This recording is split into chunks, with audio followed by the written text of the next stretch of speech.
Makakasama natin muli si Hoopnut Enzo Flojo for his analysis of the UAAP Final 4 games. Enzo, welcome back to the score. Hey, Teej. All right, what exciting pair of games that we saw this weekend. Let's start with the Salle and Adamson. Some people saw that this could be the most competitive one. Dahil nga, itong Adamson played so well, although they did have that loss to end contra sa FEU. But prior to that, they've been able to get healthy. Yes. Everyone's back, everyone's on the same page. What did you see in Adamson in the first 3 quarters? That what made them dominate the game? I think they were really shooting well from long range, and they were playing pretty good defense on LaSalle. Medyo nasobrahan yung defense nila. A lot of fouls were called on them, and a lot of people noticed that throughout the game. And I think eventually that slowed them down in the fourth quarter. All the fouls called on their key players. They weren't to be as aggressive or as effective on the defensive end, resulting in that big run by LaSalle in the final frame. In the fourth quarter, they outscored Adamson 28-12. Yes. And part of that, which the observers are saying, they had 14 free throw attempts. They converted 8, and then Adamson had none. Just to put that out there, because it's been the topic of discussion. Okay, but besides that, I mean, what else did LaSalle do well in that fourth quarter? That was it. Championship composure. I mean, does that come into play at that stage of the game? I think definitely. I think coming into this game, even if they were down big against Adamson, LaSalle knew that as long as they were within striking distance in the final minutes of this game, they had a chance to win. I mean, is in the league. They have the best player, Ben Mbala. They have one of the brightest rising stars, Richie Rivero. And those two guys helped LaSalle come back in that fourth quarter.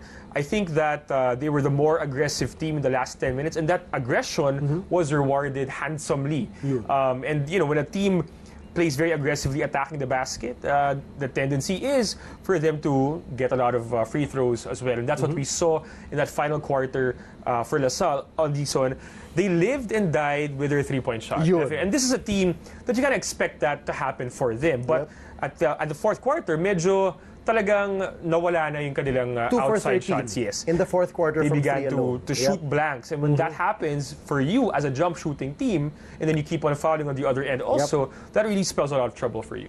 Well, look at some guys who, I mean, we mentioned championship experience, but if you look back, parang teka lang, wala nga pala si Santi Santillan last year. So man, Richie Rivero had limited playing time because Jeron Teng was the man. So these two guys, they just grew up yesterday. These are their first big playoff games that they were challenged to step up and produce. What can you say about these two guys? They rose to that challenge. Richie Rivero, throughout the season, he's been pretty much stellar. And a lot of people were thinking, okay, he's bound to have a big game Except in the Final Four. Except for the one weird game he was benched. Remember? Yun lang. Raised our eyebrows. Yun lang. But kudos to him. He was able to really step up for LaSalle here.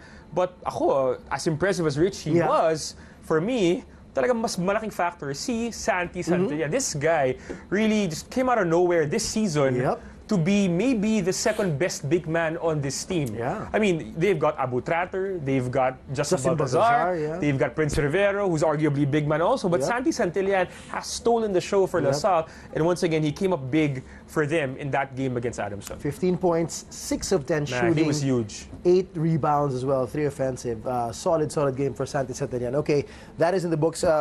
Your final note on Adamson before we move on, though. What a season they had this year compared to last year's quote-unquote surprise run to the Final Four. Yes. I know that Coach France probably still feels very, very salty about what happened, and no one can really blame him. They've gone so far, they worked so hard, and to lose the way they did, and what a lot of people have the impression of, you can't fault him for feeling bad. But I think after he gets past this and he reflects on the season they had, he can't help but be proud of the Soaring Falcons and what they did. They were able to, I think, meet expectations by being a very strong team, making it to the Final Four in a very strong way, and giving a good challenge to LaSalle. And really, up until that fourth quarter, if you were on social media, a lot of LaSalle fans were quite quiet in that game. They were very quiet. Very tense. But, kudos to Adamson for the program that they've built. This is a team and a program that is going to be very solid for the years to come. And sinabi na ni Coach France, although I know he's losing graduating Robbie Manala, who had a great game, by the way, yesterday, Saturday. Marami na siyang magagaling na pieces coming in.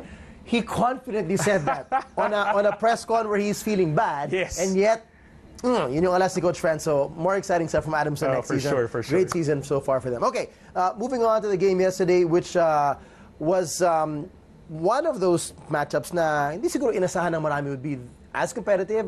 Maybe some had fewer odds for FEU to pull off an upset in game number 1, considering the fact that Ateneo is coming off a loss from LaSalle, and they'd be really gigil to bounce back and barge away into the finals with momentum from a good bounce-back win. But yet, what happened was what happened, 80-67. Talk about FEU, and what did they do right throughout the game? And the first half was tight, lots of lead changes. They only led by 3 points at half, but that third quarter run, where we normally see Ateneo make a third quarter run. That should be Coach Tab's quarter. Paano na punta sa FEU yung third quarter run na yun? Well, one sentence that popped out for me watching that second half was FEU just wanted it more. I mean, they were getting to the 50-50 balls more.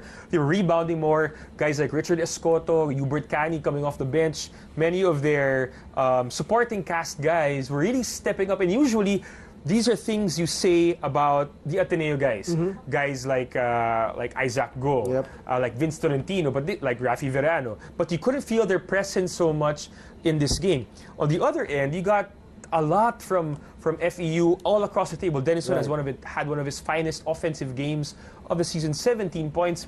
Arvin Tolentino and Hubert Cani, former Blue Eagles, coming up huge. Cani with that huge 30-foot three-pointer in the fourth quarter. That was the shot clock buzzer for FEU. So FEU wanted this game more. At the half, they were out-rebounded by Ateneo 19-10. 19-10. But in the second half, they were able to cut that. At the end of the game, they were out-rebounded again by Ateneo, but only by one. So that speaks volumes about the adjustment that FEU made at the half and how aggressive they were in those last 2 quarters. Is it just a matter of, obviously, one team is desperate with their backs against the wall, and perhaps Ateneo, human nature, that could be lingering in the back of your mind na it's okay to lose, we have a game too. Maybe. Somehow, as much as Coach Tab doesn't want that to be in their minds, there's a difference of that desire and desperation of FEU. Is that one of the things that fueled them? Probably. I was looking at Ateneo yesterday, and they really seemed out of sorts. I mean, it was tight in the first half, yes, but you kind of felt like something's bothering them, something's bugging them. They're a little too tentative and too tight. And maybe, like you said, Tej, coming off that big loss to arch rival LaSalle, I think yung gigil worked against them, against FEU. And I think it all unraveled in that second half. At the other end of the floor, FEU knew that they had no tomorrow unless they beat Ateneo. And they were able to get that sense of urgency and really channel it in that second half. But remember, and I just looked it up, Tej, this is what happened last year also. FEU won game 1 against Ateneo and forced him to a rubber match. But of course, Ateneo came up with a big 1-point win in that game too. So we'll see if something like that happens again on Wednesday. And last year they were the 2 versus 3 setup, mind you. The point guards, I mean, it looked like FEU was really prepared for Asisio and more than anything, Matt Nieto. Yesterday, Nieto did still have 11 points, but he was only 4 for 10 from the field. Asisio was only struggled for those 3 points. One out of 6 for him. These 2 guards normally can really carry the cudgels for Coach Tab. And when they need a 3, they can hit a 3. When they need some points, they can find a shot for themselves or dish off.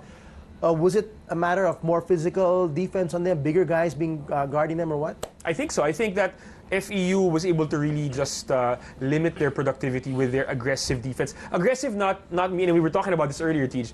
FEU doesn't go after a lot of steals or interceptions or things like that. Not as much as the other schools do when they gamble a double team and try to force steals. They will disrupt your offense, slow you down, take you out of your comfort zone, and still challenge your offense. And that's how they slow you down. That's how they make you inefficient. And in this game, it was more of volume for Ateneo and efficiency for FEU. Ateneo actually had more field goal attempts, but many of those were from beyond the arc, which they did not make. On the other end, FEU was more aggressive in attacking the basket. I think they had smarter decision-making in the second half, and that worked very well for Coach Olsen Rosell. Just to set up the numbers, they were 7 for 15 from 3. Ateneo. First half, second half, 3 for 17. So similar to what happened to Adamson, where they just shot blanks in the fourth quarter specifically. But here's the thing now. So you're going to game number 2. Who's got the pressure? FEU will dare say, of course, what impressions I'm in. No one ever expected us to do this anyways. First time Ateneo to be, backs against the wall. Since last year, when they lost game 1, but that was a surprise year to begin with. That everybody was even surprised they made it that far with a new system with Coach Tab, and they were pleasantly surprised to be in the finals. But this year, everyone was expecting to even sweep. Diba? And now, because coming into that LaSalle game, they were so strong. A week and a half ago, you had a chance for a sweep and a chance to be sitting pretty in the finals, and now your backs are against the wall. How does Ateneo respond? Well, I think definitely more pressure is on Coach Tab, on Third Year Ravenna, on the Nieto twins, on Ike Chibueze, a lot more pressure on them.